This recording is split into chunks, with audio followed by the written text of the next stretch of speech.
ஓம் மகா கணபதியே போற்றி, வெற்றிவேல் முருகனுக்கு அரோகரா.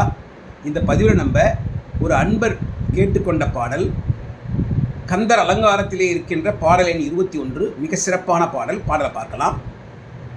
மரண பிரமாதம் நமக்கில்லையாம், என்றும் வாய்த்த துணை கிரணக் கலாவியும் வேலும் உண்டே. கிங்கினி முகுல சரண பிரதாப சசிதேவி மங்கல்ய தந்து ரக்ஷாபரண கிருபாகர ஞானாகர சுரபாஸ்கரனே. அருணகிரிநாதர் முதல் 2 வரிகளில் மயிலும் வேலும் துணை என்கின்ற மகா மந்திரத்தை நமக்கு எடுத்து காட்டுகின்றார். அடுத்த 2 வரிகளில் முருகனுடைய பெருமைகளை புகழ்ந்து முருகனை அலங்காரப்படுத்துகின்றார். மரண பிரமாதம் நமக்கு இல்லையா? மரணம் பிரமாதம் என்பது நமக்கு இல்லை, ஏனெனில் நாம் முருகனுடைய பக்தர்கள். அது என்ன பிரமாதம்? பிரமாதம்னா பொதுவாக ஒருத்தன் ஒரு வேலையை நல்லா செய்தான்னா அதை அவனை புகழ்வதற்கு பிரமாதமாக செய்திருக்கீங்க அப்படின்னு நம்ம சொல்லுவோம். அதே வேலையை அவன் சரியாக செய்யலைன்னா, தவறாக செய்தான்னா நம்ம என்ன சொல்லுவோம்? நீ பண்ணது சரியாக இருக்குது, பிரமாதம் பிரமாதம். அதாவது அவன் தவறாக செய்ததையே இப்படி நம்ம சுட்டி காட்டுவோம். அந்த வகையில் தான் இந்த மரண பிரமாதம் என்பது அமைந்துள்ளது.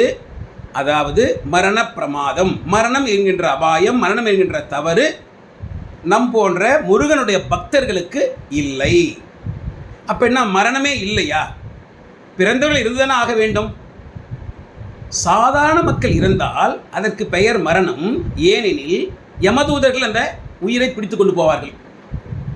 நல்ல ஞானிகள், பக்தர்கள், அன்பர்கள் அவர்கள் இருந்தால் அந்த உயிர், ஆன்மா முருகனிட்டே போய் சேர்ந்துடும். ஆகவே அது மரணம் இல்லை. ஆகவே மரணம் என்கின்ற தவறு முருக பக்தர்களாகிய நமக்கு இல்லை. மரண பிரமாதம் நமக்கு இல்லையா? ஏன்? என்றும் வாய்த்த துணை, அந்த முருக பக்தர்களுக்கு என்றும் துணையாக இருப்பது என்ன? கிரணக் கலாவியும் வேலும் உண்டே. கலாவி தோகையுடைய மயில், வேல் கிரணக் கலாவி ஒளி பொருந்திய ஒளி வீசுகின்ற மயிலும் வேலும் முருக பக்தர்களுக்கு எப்பொழுதும் துணையாக இருக்கும். இந்த மயில் என்ன குறிக்கும்? மயிலை நம்ம பார்க்கும் பொழுது சூரபத்மன் தவறு செய்தான், அந்த தவற்றின் கதி என்ன ஆச்சு? ஆகவே மயில் நமக்கு என்ன செய்யும்? தவறை செய்ய விடாது. வேல் என்பது என்ன? அருள், ஞானம். ஆகவே அந்த வேல் நமது அஞ்ஞானத்தை போக்கி நம்மை நல்லதையே செய்ய வைக்கும். மயில் நம்மை தவறு செய்ய வைக்காது, வேல் நம்மை நல்லதே செய்ய வைக்கும். ஆகவே நாம் நல்லதையே செய்வோம், தவறான விஷயங்களை நினைத்துக்க பார்க்க மாட்டோம். ஆகவே நமக்கு வேலும் மயிலும் துணையாக இருப்பதனால் நமக்கு அந்த மரண பிரமாதம் என்பது இல்லை. இப்படி சொல்லிட்டு அருணகிரிநாதர் முருகனை இப்பொழுது புகழப் போகின்றார். ஆரம்பத்தில் முதல்ல அவருடைய திருவடிகளை போற்றுகின்றார். கிங்கினி முகுல சரண, சரணம் அவருடைய திருவடிகள். கிங்கினி முகுல, கிங்கினி மணி இருக்கு இல்லையா, அது முருகனுடைய கால்களில் இருக்கிற சிலம்பில் இருக்குது. அந்த மணிகள் எப்படி இருக்கான்? கிங்கினி மணிகள் எப்படி இருக்கான்? முகுல, ஒரு மலர் இருக்குது. மலர்வதற்கு முன்னாடி அது அரும்பாக இருக்கும். அந்த அரும்பு ஒரு மாதிரி கூம்பு போல கோணிக்கலாக இருக்கும். அதுதான் முகுல. மலர் அரும்புகள் போல் இருக்கின்ற கிங்கினி உடைய கால்களை, திருவடிகளை உடைய முருகக் கடவுளே அப்படின்னு முதல்ல திருவடிகளை தொழுது போற்றுகின்றார். கிங்கினி முகுல சரண. அடுத்தது பிரதாப. பிரதாப என்பது புகழ்ச்சியை குறிக்கும். பொதுவாக நமக்கு எப்படி புகழ் கிடைக்கும்? 2 விதமாக கிடைக்கும். ஒன்று, நாம் செய்கின்ற செயல்களில் நாம் வெற்றி அடையும் பொழுது அது வீரத்தை குறிக்கும். இரண்டாவது, நாம் மற்றவர்களுக்கு உதவி செய்வதனால் தானத்தை குறிக்கும். முருகன் அந்த 2 புகழுக்கும் உடையவர். யாராலையும் வெல்ல முடியாத சூரபத்மனை வென்று வீரத்தின் புகழை நிலைநாட்டினார். சூரபத்மனை வென்று இந்திராதி தேவர்களின் சிறையிலிருந்து விடுத்து தேவேந்திர பட்டினத்தை இந்திரனுக்கு கொடுத்து தானம் செய்தார், உதவி செய்தார். ஆகவே உதவியும் செய்தார். 2 புகழுக்கும் உரியவர் முருகக் கடவுள். ஆகவே பிரதாப. கிங்கினி முகுல சரண பிரதாப. மூன்றாவதாக சசிதேவி மங்கல்ய தந்து ரக்ஷாபரண. சசிதேவி இந்திராணி தேவேந்திரனுடைய மனைவி. அந்த அம்மாவோட திருமாங்கல்யத்தை காப்பாற்றி கொடுத்தவர். சூரபத்மனை வென்று தேவேந்திரனை காப்பாற்றி சசிதேவி ஆகிய இந்திராணியினுடைய மாங்கல்யத்தை திருமாங்கல்யத்தை முருகன் காப்பாற்றினார். சசிதேவி மங்கல்ய தந்து ரக்ஷாபரண. அடுத்து கிருபாகர.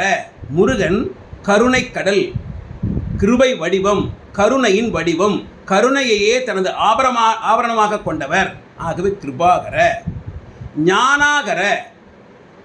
முருகன் நம் போன்ற பக்தர்களுடைய அஞ்ஞானத்தை விலக்கி ஞானத்தை கொடுப்பவர்.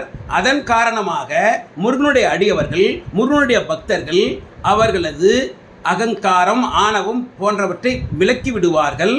அதிலிருந்து வெளியே வந்தால் நம்ம முக்தி அடைய முடியும். அது நடக்கும். ஆகவே ஞானாகர. ஆறாவதாக சுர பாஸ்கரனே. சுரர்கள் தேவர்கள். தேவர்களுக்கு பாஸ்கரனாக சூரியனாக விளங்கக்கூடியவர். ஒரு இருள் இருக்கு, சூரிய ஒளி வந்த உடனே இருள் விலகி போயிடுது. தேவர்கள் எல்லோரும் சூரபத்மனிட கட்டுண்டு சிறைப்பட்டு அந்த இருளில் சிக்கியிருந்தனர். முருகனாகிய பாஸ்கரன் ஒளியை கொடுத்து சூரபத்மனை வென்று இவர்களை வெளிக்கொண்டு வந்தார். சூரிய ஒளியை கொடுத்தார், இருளை நீக்கி ஒளியை கொடுத்தார். ஆகவே சுரபாஸ்கரனே என்று முருகக்கடவுளை 6 விதமாக, முதலில் திருவடிகளை போற்றி 6 விதமாக முழுமையாக போற்றி அலங்காரம் செய்கிறார் நமது அருணகிரிநாதர். நாமும் இந்த பாடல் வாயிலாக முருகனை முழுமையாக போற்றி அலங்காரப்படுத்தினால் நம் போன்ற பக்தர்களுக்கு முருகன் இந்த பாட்டில் சொல்லியபடி நமக்கும் வேலையும் மயிலையும் எப்பொழுதும் துணையாக வைப்பார். அதன் காரணமாக நமக்கும் இந்த மரணப்பிரமாதம் இல்லை. மரணப்பிரமாதம் இல்லாத நிலையை நாமும் அடைவோம். வெற்றிவேல் முருகனுக்கு அரோகரா, ஞானவேல் முருகனுக்கு அரோகரா. மறுபடியும் பாடல் பார்ப்போம். மரணப்பிரமாதம் நமக்கில்லையாம் என்றும் வாய்த்த துணை, கிரணக்கலாவியும் வேலும் உண்டே, கிங்கினி முகுல சரண பிரதாப, சசிதேவி மங்கல்ய தந்து ரக்ஷாபரண, கிருபாகர ஞானாகர சுர பாஸ்கரனே. தவறாமல் உங்கள் கருத்துக்களை அந்த கமெண்ட்ஸில் பதிவு பண்ணுங்கள். வெற்றிவேல் முருகனுக்கு அரோகரா, ஞானவேல் முருகனுக்கு அரோகரா. ஓம் சரவண பவ.